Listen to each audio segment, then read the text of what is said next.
দুই দফা বাড়ার পর দেশের বাজারে স্বর্ণের দাম কমেছে। ভরিতে ১,৬২১ টাকা কমিয়ে ২২ ক্যারেটের এক ভরি স্বর্ণের দাম ১,২৬,৩২১ টাকা নির্ধারণ করেছে বাংলাদেশ জুয়েলার্স অ্যাসোসিয়েশন বাজুস। রোববার এক বিজ্ঞপ্তিতে এ তথ্য জানানো হয়। সোমবার থেকে এই নতুন দাম কার্যকর হবে। এ বিষয়ে বিজ্ঞপ্তিতে বলা হয়, স্থানীয় বাজারে তেজাবি স্বর্ণের মূল্য কমেছে, ফলে সার্বিক পরিস্থিতি বিবেচনায় স্বর্ণের নতুন দাম নির্ধারণ করা হয়েছে। নতুন দাম অনুযায়ী প্রতি ভরি ২২ ক্যারেট স্বর্ণের দাম পড়বে ১,২৬,৩২১ টাকা। পাশাপাশি ২১ ক্যারেটের প্রতি ভরি স্বর্ণের দাম পড়বে ১,২০,৫৮২ টাকা।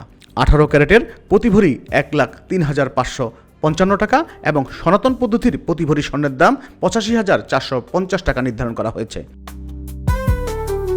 অপরিবর্তিত রয়েছে রূপার দাম। ক্যাটাগরি অনুযায়ী বর্তমানে ২২ ক্যারেটের এক ভরি রূপার দাম ২,১০০ টাকা, ২১ ক্যারেটের এক ভরি রূপার দাম ২,০০৬ টাকা এবং ১৮ ক্যারেটের এক ভরি রূপার দাম ১,৭১৫ টাকা নির্ধারণ করা হয়। আর সনাতন পদ্ধতির এক ভরি রূপার দাম ১,২৮৩ টাকা নির্ধারণ করা হয়েছে।